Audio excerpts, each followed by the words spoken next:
Sports. Okay, ladies and gentlemen, it's time to go to our next featured guest speaker. And our next featured guest speaker, her name is Betty Ann Howard. And Betty Ann, I remember, I mean, we've been friends for quite some time because we've been working with her for a while. But Betty Ann spoke a couple of years ago, 2-3 years ago, at an event that we used to hold here in Ottawa called the High Impact Speaking Showcase. And at the High Impact Speaking Showcase, our audience votes for awards. And so Betty Ann, by the audience's vote, Betty Ann was awarded the World Class Speaker Award. And she did this beautiful presentation where she had 2 flip charts and she talked about sex on one side, talked about money on the other, and drew a parallel between those 2 things. Now, Betty Ann is, she's got 20-something years or more in the financial services business. She's a financial planner. She has been a sex therapist.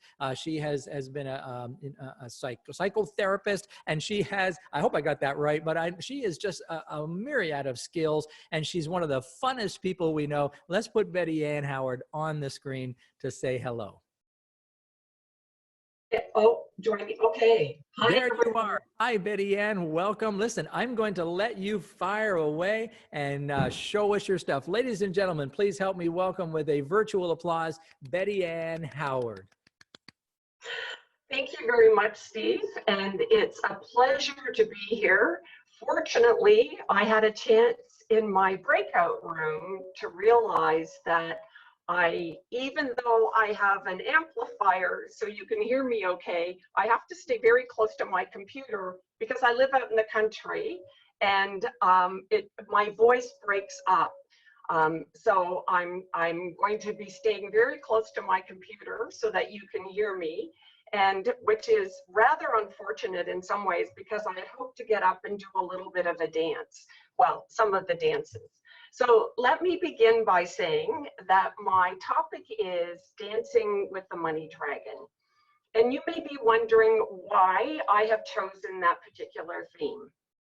So first of all, I think that metaphors are great for us to use in order to help people understand concepts better. And in addition to that, it also keeps our interest. And what can happen when we're talking about money and financial planning, people can glaze over and lose their interest, which is why I gave the talk, The Magic of Sex, and drew the parallels between sex and money. So that's number one. Number two, the reason why I chose dancing is because we have a relationship with money and I see it as a dance. And there are many different dances we can do with money, which is why I brought in the dancing. Now, the next one is the money dragon. Like, why did I pick the money dragon? For many people, we have a lot of emotions that are attached to our relationship with money. And I think that very much can be represented by a money dragon, because a lot of us have this immediate fight or flight response if we in fact encountered a dragon. So oftentimes that's what also can happen when it comes to people's relationship with money. There can be a fear response, there's a lot of anxiety. So my goal with my time with you is to help you have a better understanding and about the dance that you're doing with money, to facilitate the conversation that you're actually having with money and how, and especially during this time of financial crisis. And my hope is that you'll be able to see what dance you're currently doing and how you might take a step in the sequence. Thanks, Georgina, for smiling away there. It's nice to see that. It's hard for me, I can't see everybody. So how we can take the next steps to go to the next dance. And so my hope is that this will help you with that. The 5 dances that I'm going to talk about are tap, polka, foxtrot, waltz, and tango. And for each one of those dances, there are very specific characteristics of each dance. There are emotions that come with the dance. There are steps that come with the dance. And there are feelings. And there are also thoughts or stories that we're telling ourselves when it comes to each one of the dances. So, are you ready to dance? I hope that you're already starting to think and imagine those different dances. So let's start with tap. So tap is a very solitary dance. It's a dance that the dancer is doing on their own. And if they're doing it on their own, they're keeping the money dragon way over here. Now, the good news is you're moving your feet and you are dancing. However, you aren't going anywhere. So, and what you're feeling is you're feeling a lot of anxiety, a lot of stress, and a lot of fear. And as a result of those feelings, you're feeling stuck and you're staying in the same place. The story you might be telling yourself is, oh my God, I don't know what to do. I don't know what to do. Like, I have no idea. What am I going to do? What am I supposed to be doing in the midst of this financial crisis? So I'm wondering how many people are actually feeling this way, this particular way. The next dance is polka. And I had said to Jane, I wanted to get up and show you how to do the polka. So again, as I said, it may be that you can't hear me if I get up and do the polka, but the polka is a very fast dance, and there are very specific steps. But if you've seen people in a dance hall, as I did, I used to do the polka with my mother, people are going everywhere and bumping into each other. So in the polka, you actually have your dance partner. You have the money dragon as your dance partner. But when you're doing the polka, you're keeping like your partner, there's a fair distance between you and your partner, between you and your dance partner. You are going somewhere, and it's a very fixed pattern that you're following when it comes to doing the polka. So the feelings are that you have lessened your anxiety and fear somewhat, and you're moving around. You're not standing in one place, but you're not exactly sure where it is that you're going and how you're going to get there, but at least you're moving and you are dancing with the money dragon. So I'm wondering if this is one of the dances that you're actually doing. And the story you could be telling yourself could be, I have no money coming in. That's certainly the case for a lot of people right now who are coaches and trainers and so on. And you are feeling like you can do something. You are taking some steps. So you could be reducing your expenses, which is a starting point. And you're saying to yourself, I can make this work in an immediate sense, and you haven't really thought through what the next steps are going to be. So the good news is you've slowed down somewhat, and you're starting to think some of these things through when you're going from tap dance to actually doing the polka. The next dance is foxtrot. And the characteristics of the foxtrot are that I used to do the foxtrot with my father. You're bringing your partner in closer. And so therefore, as a result of bringing the money dragon in, and keep in mind, this isn't your partner. This is the money dragon who is your partner. So you've brought your partner in a little bit closer, which means you have much better communication with your money dragon than you did with tap and polka. And you have slowed down considerably. So when it comes to the foxtrot, it's a more rhythmic movement. And there are it's sometimes referred to as the two-step. And so what that means for me as a metaphor is that you're actually taking steps to reduce your anxiety and fear. And as a result, you're starting to formulate a response, a plan about how you're going to deal with this crisis and how you're going to deal with your finances. So the story you might be telling yourself is, okay, I've got this for now, and I'm not so sure about the future. So I'm wondering how many of you if this rings true for any of you when it comes to the pace, the feelings, and the stories that you might be telling yourself. So the next dance So we've gone from tap to polka to foxtrot, and now I'm going to talk about the waltz. And the waltz just gives me goosebumps, actually. The waltz is a very composed and elegant dance. And it's a dance of beauty and grace. So you've brought your dance partner very, very close. If you can imagine people doing the waltz, you're very, very close with your partner.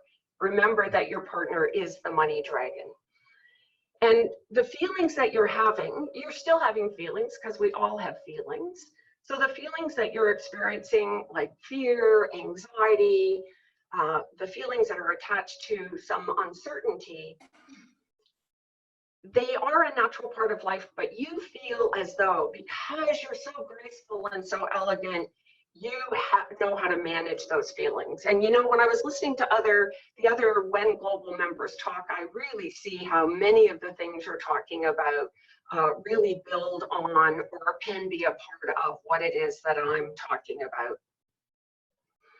And the story you're telling yourself is that, okay, I know how to get through this. I do have a plan. I know where I am. And part of knowing where you are when it comes to money is I know what's coming in, I know what's going out, I know what resources I have. So I know where I am and I know where I'm going and I know how to get there. So that is the next dance in the sequence of the dances. So I'm wondering how many of you feel like you're actually waltzing, or that you at least want to know how to waltz and actually improve your steps, if you will, when it comes to waltzing. So far we've talked about tap, polka, foxtrot, waltz, and now comes tango. So I talked about the pace, and I said with the dances as we were going along from the polka to foxtrot to waltz, we've slowed down considerably. When you think about the tango, you've sped back up again. And when you look at couples, so you're dancing with your money dragon, you are dancing, so you have to be so connected with your dance partner that you feel every movement in their body. The tango is fast-paced, and it can be a very complex dance. And just so you know, I've taken ballroom dancing many times and also jive lessons. And I had a lot of fun looking at the history of these dances, because as I was imagining these concepts as they pertain to financial planning, I was shocked at how similar the descriptions of the dances really fit with how I see things. So just when you thought you couldn't bring your dance partner any closer, you do it. And this is an amazing dance. The tango is an amazing dance, and it requires extreme communication with your money dragon, with your money. And when you're doing the tango, you have mastered these steps, and it's a very, very fast pace. So the story you're telling yourself is that you have a plan, you know where you're going, you know how you're going to get there, plus you have a contingency plan, because we all know that when life intervenes, things happen, and it's really important to also have a contingency plan, which is your backup plan. If something goes wrong, if there's a misstep in the tango, you have to be ready to recover from that, and that you are going boldly forward in your life and looking at the opportunities that are there and how you can best, I don't like the word take advantage or capitalize, but you know what I mean in terms of the opportunities that are there in front of you. So in conclusion, there are some general points that I want to make about dancing for you. Because first of all, if we're dancing, at least we're doing something. And my approach is there's always something positive about the dances that we are doing. So no matter what dance you're doing, dancing requires discipline, no matter where you are. And it's the same thing when it comes to your money. You need to have some discipline. It also requires patience. So it requires patience for you to learn the steps and then be able to put it together in the dance. And it's the same thing with money. There are certain steps that you need to know how to take and know what those steps are, and then put it together into your own personal dance. It is a form of communication. Dance is absolutely a form of communication. So you need to be thinking about, what is your relationship like with money? How well are you communicating with your money? I used to deliver a workshop where I got people to draw pictures about, what does your relationship with money look like now, and what do you want it to look like, and what's the one next step you can take to get one step closer to how you want that relationship to look. And it's all about improving that communication. We can all improve our communication when it comes to our money dragon. It's also play. Now, I want you to know I've taken some significant flack from some people, nobody in this group, obviously, because what I am told sometimes is that money is very serious business, and it is very serious business. And I believe that we have to learn how to play, because it's only through play that we can open ourselves up to our imagination and what I truly believe is magic when it comes to pulling this all together and doing the dance with the money dragon. It is truly magical, and I absolutely believe that. And so I think play is an important part of understanding our relationship with money. It takes resilience, and it takes an open mind. And the same thing applies to how we deal with our money. The steps may be simple, but it is not necessarily easy. So we hear that expression a lot. The same thing with dancing, and it applies to dancing with our money dragon. And the final point I want to make is that it takes faith.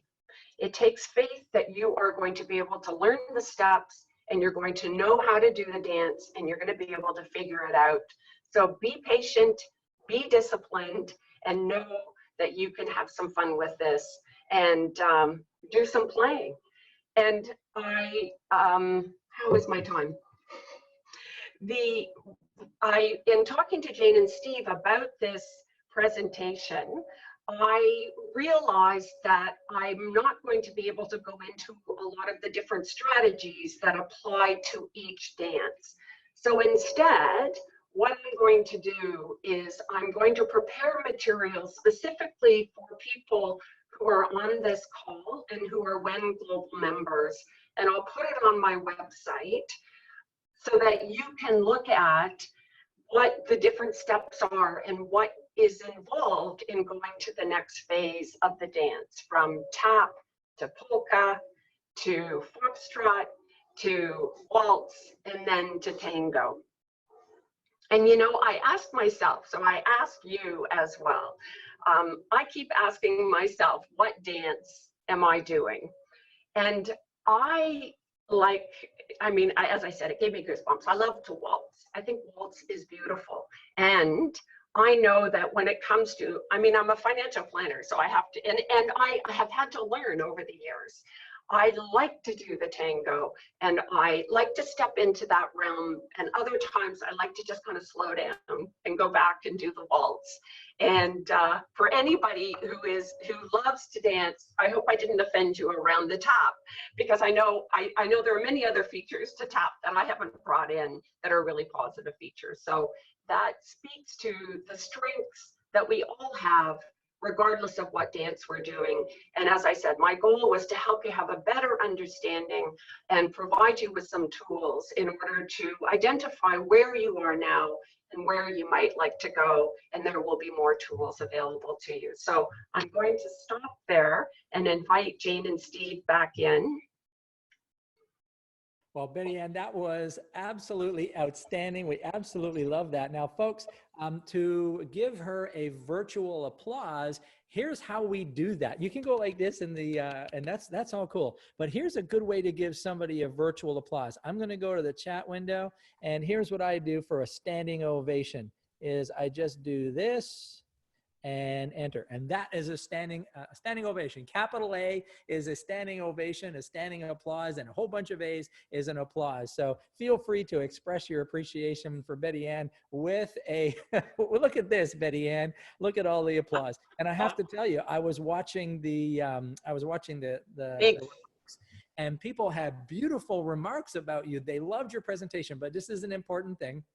And that is, make sure that once all of the applause is done, that you go back in and re-enter your information, because people want to talk to you. They're going to want to get to know you, and they're going to want to reach out. So ladies and gentlemen, one more time, a big welcome, a big thank you for Betty Ann Howard. Betty Ann, thank you so much for being here. My pleasure. Thank you so much. This was fun. It was fun. All right, terrific. So